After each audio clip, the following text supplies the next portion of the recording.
Recently RG Kar হসপিটালের ঘটনায় সারা রাজ্য তথা দেশ এখন উত্তাল।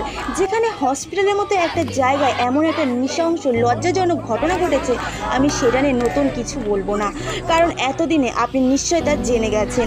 এই ঘটনা যে নতুন তা নয়, এরকম লজ্জাজনক ও ভয়ঙ্কর ঘটনা আমাদের মতো নারীদের সাথে প্রায়শই হয়ে যাচ্ছে, যেগুলির মধ্যে আমরা অনেক কিছু জানতে পারি, আবার কিছু জানতে পারি না।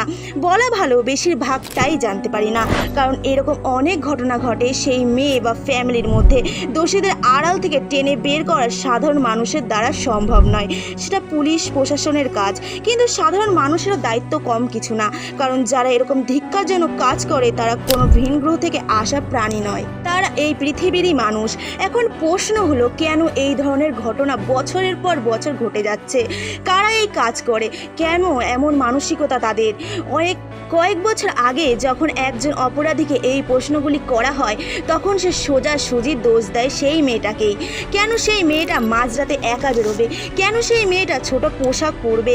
এই সব কিছু মাঝরাতে বাইরে বেরোনো বা ছোট পোশাক, এই সবই অজুহাত মাত্র। কারণ এই নিষ্ঠুর অত্যাচার থেকে কম বয়সী শিশু, বয়স্ক, বৃদ্ধা, এমনকি পশু পাখিরাও ছাড় পায় না। এসব ধরনের কেসে যে কমন লক্ষণগুলি পাওয়া গেছে তারা ছিল নেশাগ্রস্ত ব্যক্তি। কোনো ব্যক্তি যখন অশ্লীল ভিডিও দেখতে শুরু করে, তখন সে নর্মাল ভিডিও বা ছবি দেখে মজা পায়, কিন্তু যতদিন যার সময়ের সাথে সাথে তার ইন্টারেস্ট আরও বাড়তে থাকে, যে আরও নতুন কিছু খুঁজতে থাকে। এইভাবে সেই ব্যক্তি এমন এক পর্যায়ে চলে যায়, তখন তার মানসিক অবস্থার বিকৃতি ঘটে।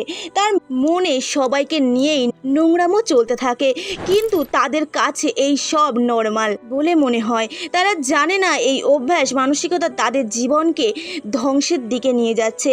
আসলে এই সব অশ্লীল ভিডিও দেখায় বিকৃত মানসিকতার অভ্যাস। পৃথিবীর ইতিহাসে মানুষই একমাত্র নির্লজ্জ প্রাণী যারা অন্যকে সঙ্গম করতে দেখে নিজের তৃষ্ণা অন্য নারীদের ওপর মিটিয়ে নেয়। যেহেতু সবাই হস্তমৈথুন করে, সব ছেলেদের মনে হয় এটা নর্মাল, পর্ন দেখা নর্মাল, রেপ করাটাও নর্মাল। কিন্তু যত বড় পণ্ডিত ব্যক্তি বলুক না কেন এটা নর্মাল, কখনোই তার কথা বিশ্বাস করবেন না। এপিজে আব্দুল কালাম, স্বামী বিবেকানন্দ, এনারা মহান ব্যক্তিতে পরিণত হয়েছে, তার কারণ এনারা কখনোই এই নোংরা ফাঁদে পড়েননি। আপনাকে বলবো না যে আপনি এই সব ছেড়ে দিন, কারণ সেটা আপনার পক্ষে সম্ভবই নয়। দেখুন, একটা সাধারণ জীবন বাঁচানোর জন্য এই সব করা দরকার, কিন্তু আপনি জানেন অশ্লীল ভিডিও দেখা একটা সাধারণ জীবনকেও কতটা কঠিন, দুর্বিষহ করে তোলে। একটা ছোট সংসার চালাতে মানুষ দিন রাত গাধার মতো খেটে যাচ্ছে, সেই সাথে ডিপ্রেশন, ডাক্তারখানা, এই সমস্ত লেগেই রয়েছে। কিন্তু বেশিরভাগ মানুষই জানেনই না তার মধ্যে কত ক্ষমতা লুকিয়ে রয়েছে। সে চাইলে কত কিছু অভাবনীয় অলৌকিক কাজ করতে পারে, কিন্তু তা হচ্ছে না। তার কারণ মানুষের ফালতু নোংরা অভ্যাস। তার মধ্যে একটা হলো অশ্লীল ভিডিও দেখা। তাই ইয়াং জেনারেশন, প্রতিটি যুবকের কাজ হলো সবার প্রথমে নিজেকে তৈরি করা, কারণ তার হাতে সময় রয়েছে নিজেকে বদলানোর। সমস্ত নোংরা কাজ, বাজে কাজ, অভ্যাস ত্যাগ করে নিজেকে একজন শক্তিশালী, আদর্শ, প্রকৃত মানুষ হিসেবে গড়ে তোলার। শরীরের অসীম ক্ষমতা বীর্যকে অকারণে উত্তেজিত যে করে না, সেই হলো প্রকৃত ব্রহ্মচারী। আর তার একজন ব্রহ্মচারী ব্যক্তি সমাজ তথা দেশের জন্য একজন বীর পুরুষ, একজন প্রকৃত সম্পদ। তাই উই জেনারেশনের জন্য বার্তা, তোমাকে অনেক কিছু করতে হবে, অনেক কাজ বাকি। অশ্লীল ক্রিয়াকলাপ পশুরাও তো করে, তাও পরিবেশের কোনো ক্ষতি না করে। কিন্তু আমাদের মধ্যে রয়েছে সেই অফুরন্ত ক্ষমতা, আর সেটাই খুঁজে বের করা মানুষের প্রকৃত লক্ষ্য।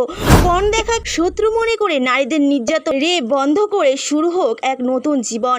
সবশেষে একটাই কথা, আরজিকর কাণ্ডের মূল অভিযুক্তদের ফাঁসি চাই।